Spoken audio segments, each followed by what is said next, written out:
Buenos Aires, Buenos Aires, Zárate unidos, amados al Rey y vuestras manos alzad, y con canto adorar, y vuestras manos y ante su trono con gozo, gloria Señor.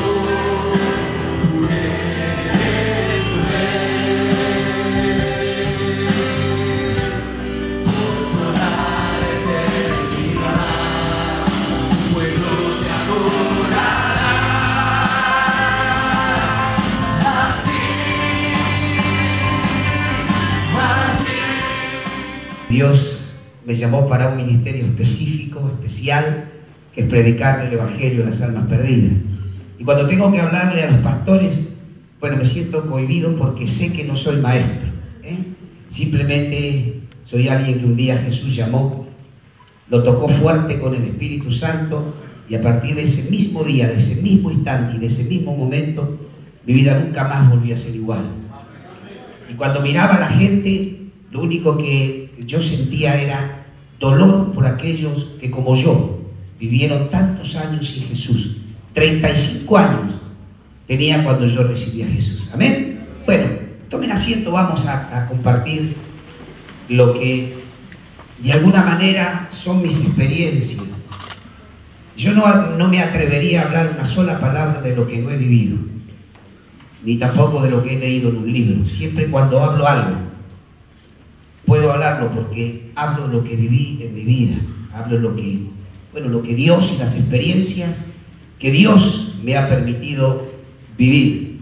Y bueno, estaba mirando así dividir de la familia, del matrimonio.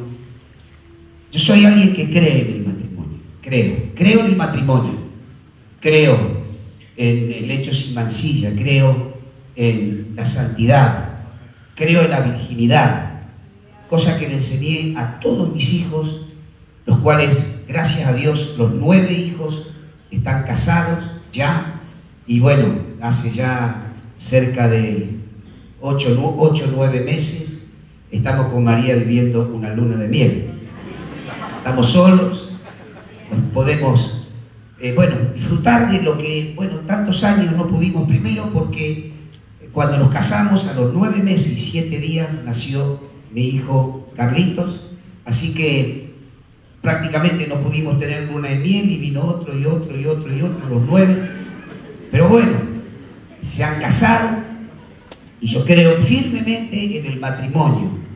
Y cuando estaba mirando, yo recuerdo que un día, después de 15 años de ministerio, estaba pensando en mi familia, porque realmente a mis hijos nunca, sí, le enseñamos, oramos, María siempre leyéndole la Biblia, porque yo estaba de viaje, y cuando llegaba la noche, estaban los más chiquitos, pedían que le lea las historias de David y Goliat, de Sansón, que eran los dibujos, ¿no? Y en los más grandes, mamá, antes de irnos, antes de irte a dormir, leemos la Biblia y ora por nosotros. Todos los días esa era la tarea. Y María, como estaba siempre, era las que tenían que encargarse de todo eso.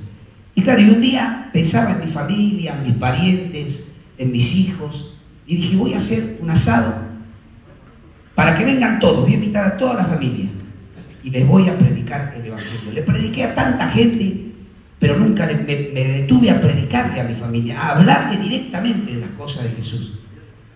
Cuando estaba en este trámite sentí una voz que me dijo, no es necesario que a tu familia le prediques con tu boca. Lo que es necesario que ellos vean que lo que tú dices es la plataforma, lo vivas en tu vida. Y con eso alcanzará y será suficiente para que ellos puedan entender quién soy yo. Y realmente puedo decir que es verdad. Mis hijos están todos en la iglesia, casados con chicos y chicas cristianas, mi familia, hasta mis hermanos que hicieron la vida imposible, hoy también alaban a Dios, de alguna manera buscan conocer más y más de Dios, y bueno, y todo eso es un regalo de Dios, porque yo creo que las promesas de Dios se cumplen. firmemente, creo en las promesas de Dios. Y por allí, por el Salmo 112 dice, bienaventurado el hombre que teme a Jehová y en sus mandamientos se deleita. Poderosa será su descendencia en la tierra.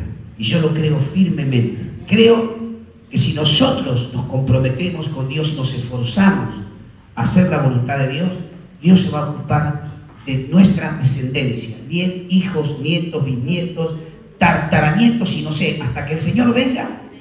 Yo creo que nuestra familia va a estar bajo el cuidado y la bendición del Señor. ¿Amén? Bien.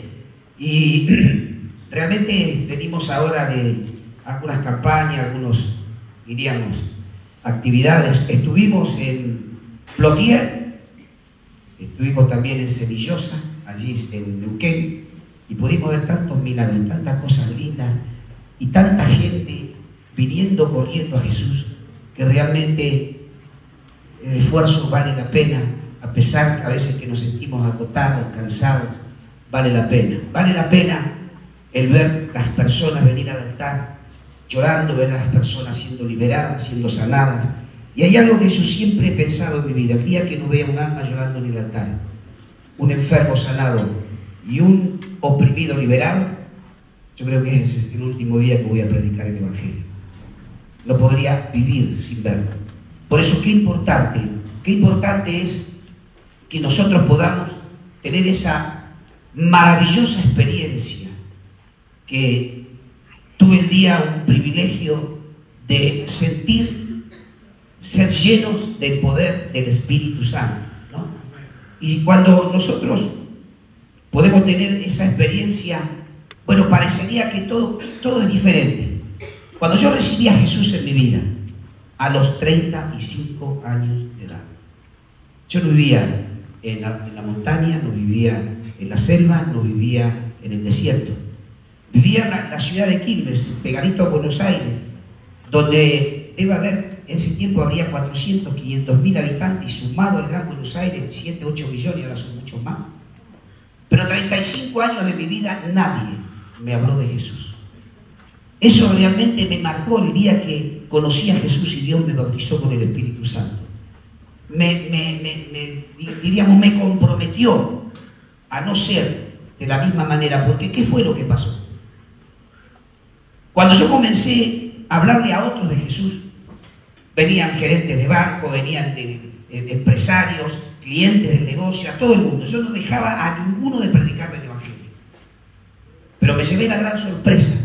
Cuando había gente que yo conocía hace muchos años y les hablé de Jesús, lo que hicieron fue tener una actitud de sorpresa y decir, oh, tú también eres de los nuestros. Y yo quedármelos mirando y decir, yo hace 25 años que te conozco y nunca me hablaste de Jesús. Por tu culpa, yo sufrí 35 años de mi vida sin conocer a Jesús, porque nunca te animaste a hablarme de Jesús, y no fueron muchos. Y yo dije, yo, Señor, no quiero eso para mí. Yo no quiero ser indiferente, porque sé lo que tú me diste cuando yo acepté a Jesús. Yo tenía éxito en la vida. Mi empresa funcionaba, todo el mundo me respetaba, tenía contratos con Somisa, Cinta y todas las grandes empresas. Tenía los fabricantes yo vendía bulones al por mayor, compraba la producción completa, y si alguna empresa necesitaba, iban al que fabricaba, decía, no, tiene que hablar con Bulonero, aquí ellos tienen el stock. Así que prácticamente manejaba de alguna manera el mercado en ese momento, y tuve éxito en la vida. Y yo creía que lo que mi abuelo me había enseñado cuando yo era pequeño, y me decía trabajo, esfuerzo, dedicación, es igual a éxito. Éxito es igual a dinero. Dinero es igual a felicidad. Cuando yo, que fui un buen alumno, de los 10 años empecé a trabajar por necesidad, mi papá estaba enfermo, pero a los 10 años yo comencé a saber lo que era el trabajo. Cuando llegué a los 35 años, había logrado tener lo que había anhelado y lo que de alguna manera mi abuelo me había enseñado, pero lo que no pude lograr es la felicidad. Yo tenía una familia buena, no tenía pleitos con mi esposa, mis hijos sanos, 4 hijos, pero no era feliz. Y en ese interín de mi vida donde me comencé a sentir decepcionado, temeroso al futuro, temeroso a perder lo que tenía, temeroso a la enfermedad, temor, temor, temor. Un día vino alguien desde muy lejos, desde Panamá, era embajador de Panamá en Bolivia, era un diplomático que vino a Argentina. Mi papá había comenzado a ir a una iglesia de los hermanos libres, y bueno, y después a otra iglesia, y claro, no conocían a nadie que podía tener un automóvil, un departamento para albergar al predicador, y vinieron a vernos, y dijimos, sin ser cristianos, sin ningún problema, usen lo que necesiten. Claro, pero después diríamos, un poquito me llamó la atención las cosas que contaban y fui. Y ese día que fui, me encontré con Jesús. Ese día que fui, mi vida nunca más volvió a ser la misma. Al otro día, ya para mí no existía el licor, no existían los cigarrillos, no existía ni la televisión, me olvidé de mirarla. Solo con mi esposa hablábamos de lo feliz que nos sentíamos, de la tranquilidad que había y que habíamos encontrado realmente el camino, que habíamos encontrado a Jesús. Yo creía en Jesús toda mi vida. Mis abuelos que vinieron, que emigraron de Italia, me enseñaron a que Dios existía, que Jesús era el Hijo de Dios, pero más nada. Yo cumplí con todos los ritos religiosos que la religión de mis abuelos me habían enseñado, yo cumplí. Pero había una gran diferencia. Yo de alguna manera creía en Dios. Cuando llegué a esa reunión ese día, yo llegué creyendo que Dios existía, que Dios era real. Pero me faltaba un paso más, conocer a Jesús. Yo creía en Él, pero no lo conocía. Y ese día, en un lugar, allí en San Justo, conocí a Jesús y mi vida cambió. Y nunca más volví a ser la misma persona. Y comencé a sentir y a saber que se podía ser feliz con poquito. No era necesario ninguna cosa importante, ni un automóvil último modelo, ni una casa Yo tenía 4 departamentos en distintas costas. ¿Sabe para qué? Me iba a una y a la otra y a la otra. Los fines de semana, agobiado, cansado, iba mal y me volvía peor. ¿Qué iba a hacer? Iba a buscar un poquitito de paz. Me iba mal y me volvía peor. No encontraba lo que realmente iba a buscar. Pero llegó Jesús a mi vida. Y el día que llegó Jesús, todo cambió. Y yo puedo asegurarles de que a partir de ese momento, mi vida fue una vida feliz. Yo puedo decir hoy que soy feliz, que veo a mis hijos casados, veo la obra de Dios, veo todas las cosas que Dios me ha permitido ver, simple y sencillamente porque un día le dije, aquí Señor, aquí estoy, ¿qué quiere hacer conmigo? Y de eso quiero un poquito hablarles. Que alguien un día, cuando yo recibí a Jesús, a la semana de haber recibido a Jesús, me dijo, ¿recibiste el Espíritu Santo? Y yo dije, ¿qué es eso? Y claro, la persona que me dijo, bueno, es el idioma de los ángeles para hablar con Dios. Eso. Y yo digo, bueno, si es el idioma de los ángeles para hablar con Dios, yo quiero eso. Y empecé a buscar, y empecé a clamar, empecé a gemir, empecé a reclamarle a Dios que me llene de ese Espíritu Santo porque yo quería hablar con Él. Claro, yo no sabía un montón de cosas, tenía una semana de creyente, pero así me dijeron y eso creí. A la semana, a los 10 días aproximadamente, un día antes de Dios, mi esposa comenzó a hablar en lenguas y a cantar. Ella cantaba como si fuera un ángel, no sé, una canción que parecía que cuando cantaba esa canción que estábamos flotando en el aire. Claro, otros, yo veía, porque a veces dicen, pero ¿cómo esto está así? Porque quizás hay alguno aquí que piensa que eso no es así. Yo digo, sí, es así. Había 2 hermanitos que hablaban el castellano mal, que estaban con nosotros ahí en una reunión que éramos 15. Resulta que cayó el Espíritu Santo sobre ellos y cantaban cuando los santos vienen ya en inglés. Perfectamente lo cantaban en inglés. Yo quiero esto, decía. ¿Sabe quién fue el último de los 15? Yo. Y yo dije, Señor, o me bautizás o me muero.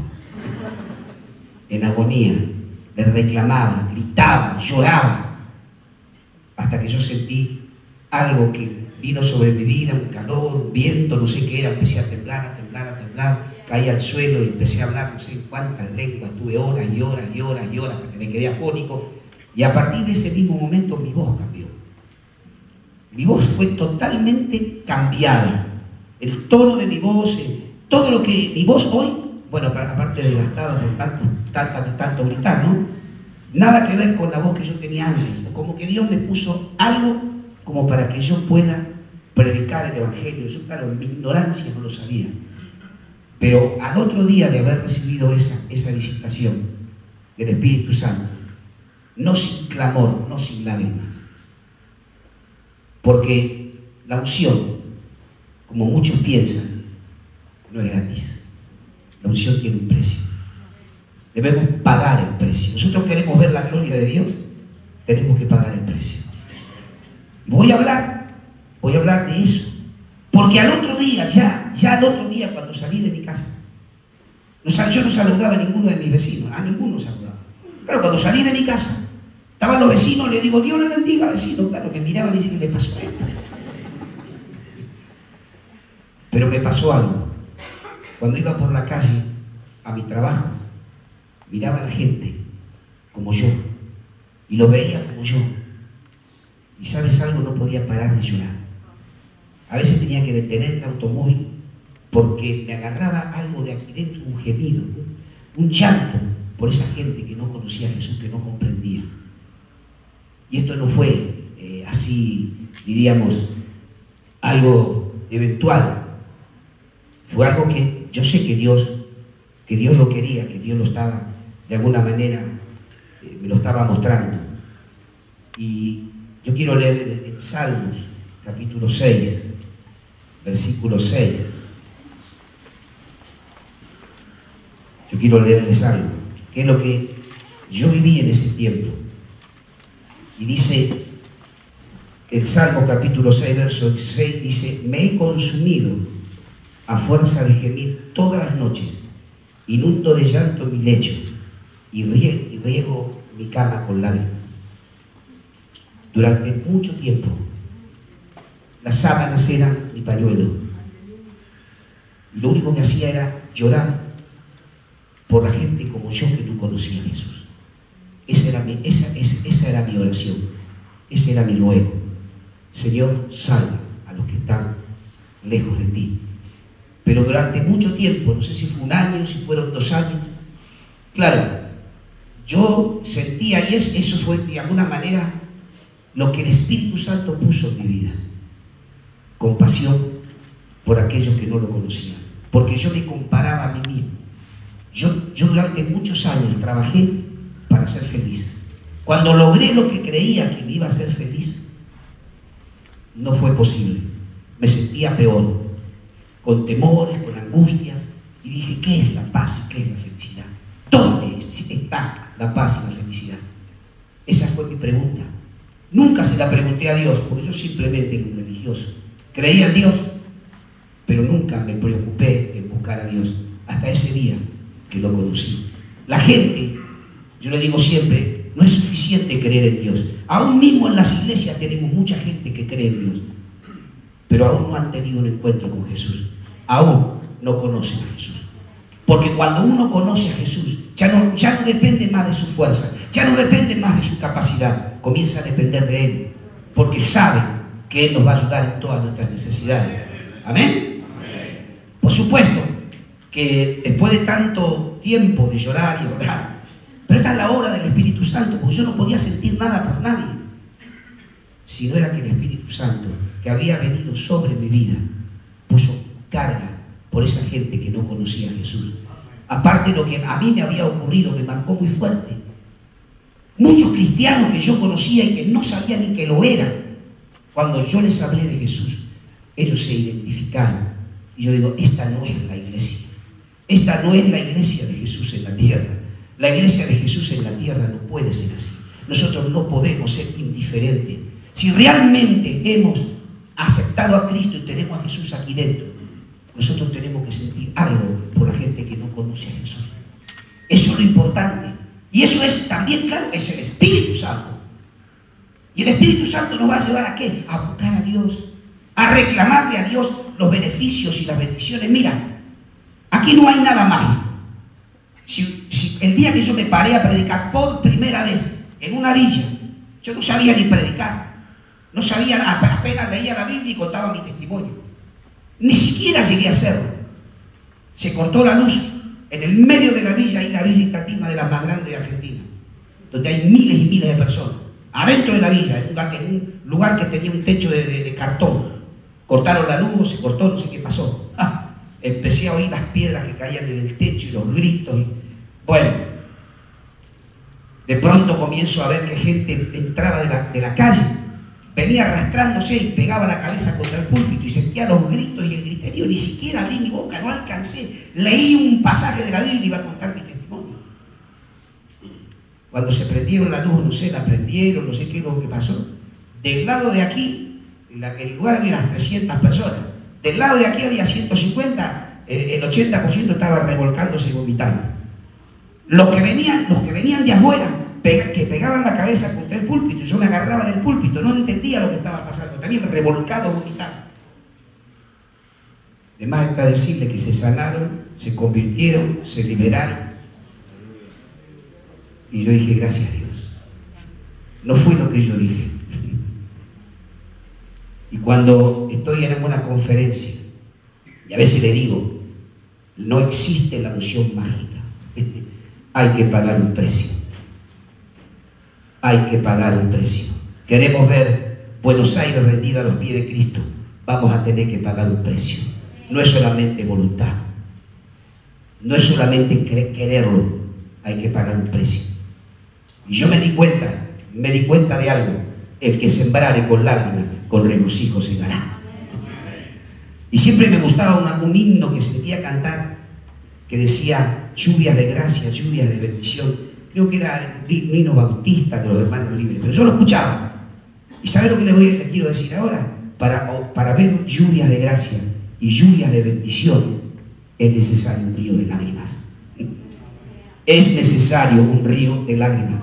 No es cuestión de decir yo oro, es cuestión de orar y gemir y clamar por aquellos que se pierden. ¿Para qué? Para mover la mano de Dios en el cielo. Estoy haciendo un libro justamente que lo terminé ya. Se llama Humillados con clamor y lágrimas por las almas perdidas. Así se llama el libro. No es muy grueso, pero he cuento muchas de mis experiencias, muchas de las cosas que hemos vivido. Y siempre hay una batalla antes de la victoria. No puede haber victoria sin batalla. Es necesario pelear la batalla para obtener la victoria. Quiero contarles que hace muchos años vino un hombre de Estados Unidos, misionero. Claro, estaban pasando cosas aquí en Argentina y la gente comentaba. Y él dijo, bueno, voy a Argentina como misionero de las asambleas de Dios. Y vino a Argentina. Lo primero que hizo fue acusar. No sé dónde estaríamos de campaña. Pero ¿qué pasó? Cuando él y las esposas llegaron a la campaña, se quedaron mirando lo que estaba pasando. Estaban ahí quietitos, mirando todo. De pronto alguien se les acerca y les dice, ¿quieren saber el secreto de todo esto? Entonces le dijeron, sí, queremos. Y lo llevó hasta la plataforma y detrás de la plataforma. No sé si ustedes han estado en la campaña de Las Bocas, San Juan. Ustedes saben lo que había debajo de la plataforma. Y le mostró y le dijo, he aquí el secreto. ¿A quién? A Stephen Hill, o Steve Hill, como le dicen los americanos. Este hombre, y después la persona desapareció. Y él, por lo que comentó, parece que entendió que era un ángel. Este es el secreto. Acá está. La gente llorando y gimiendo. Yo recuerdo cuando encontraba que veía que había cosas raras y se ponía dura la cosa y hacía a los que estaban debajo, mía, me volaban las tablas. ¿Y saben una cosa? Ese hombre volvió a Estados Unidos. Ustedes recuerdan el movimiento, el avivamiento que dicen de Pensacola. ¿Sabe quién era el predicador? Era él. Y cuando iban los argentinos allá a buscar, él decía, ¿qué vienen a hacer ustedes acá? Si lo que ustedes vienen a buscar acá lo tienen allá. Claro, el punto es que no hay nada gratis. Hay un precio. Hay un precio que nosotros debemos pagar. No hace mucho, para más decir el 30 de diciembre del año pasado, yo estaba en mi casa orando a la mañana temprano. Y mientras estaba orando y llorando y ahí hablando con Dios, y un poco recordando todo el trabajo que habíamos hecho durante el año, sentí como, no digo una decepción, sino como que sentí que no habíamos hecho nada. Me sentí como decir, apenas arrojamos un vaso de agua en el medio del mar. E hicimos no sé cuántas campañas, por todos los lugares. Prácticamente tenemos muy poco tiempo de recreo o de no campaña, porque cuando es la época de mucho frío de invierno, si no viajamos al exterior, tenemos algunos días libres, pero si no estamos permanentemente de campaña. Cuando terminé de orar, le dije, Señor, apenas arrojé un vaso de agua. Arrojamos como ministerio un vaso de agua en el medio del mar. Y me quedé con esa sensación. A la hora me llama alguien de los colaboradores que siempre, cuando puede, nos ayudan en liberación. Y le comenté lo que había sentido. Me dice, bueno, pero no es tan así. Y me contó una historia. Dice, cuando yo era pequeño, tenía 5 años, mi abuelo, que vivía en la costa, sí, cuando íbamos nosotros, siempre me levantaba a las 5 de la mañana a pescar. A él le gustaba pescar. Y me hice, de alguna manera, me hice adicto a la pesca a raíz de esos tiempos. Pero dice que había veces que cuando la creciente aparentemente terminaba, no sé cómo funciona, venía la bajante, había una ola grande de pronto que traía un montón de pececitos, y después ya la segunda no llegaba y quedaban los peces moviéndose allí en la playa. Y dice que cuando ocurría eso, el abuelo dejaba la caña, se acercaba a los peces y comenzaba a agarrar de a uno y devolverlos al mar. Claro, él podría devolver 20 y había miles. Entonces yo le dije un día, abuelo, vale la pena que hagas eso. Si vos mira los miles que se mueren y vos apenas podés arrojar un puñado al mar. Y mi abuelo dice que tenía un pececito en la mano que se le estaba moviendo aún. Lo tiró al agua, lo devolvió al mar y dijo, para este que tengo en la mano, sí vale la pena. Cuando él me dijo esto, dije gracias. Gracias, porque a pesar de que no son todos, pero vale la pena ese vaso de agua que tiramos al mar. Esas miles de almas, decenas de almas, miles de almas que se convirtieron a Jesús. Sabemos que es un vaso de agua, pero ¿saben la cosa? Como que a partir de ese momento yo redoblé la apuesta. Así le digo, redoblé la apuesta. Redoblé la apuesta y le dije, Señor, no vamos a arrojar más un vaso de agua, vamos a arrojar una cisterna de agua al mar, porque vamos a redoblar la apuesta. ¿Y sabe cómo redoblamos la puerta? Orando, gimiendo y clamando, para que Dios nos dé más almas para su gloria, para arrebatarle al diablo todas las almas que tienen encadenadas y atadas en esta tierra que nace de Argentina. Clamamos por Argentina, salva Argentina, Señor, salva mi país. Pero no lo hacemos simplemente gritando. Claro que gritamos, intercedemos. Buenos Aires, Zárate unidos, amar.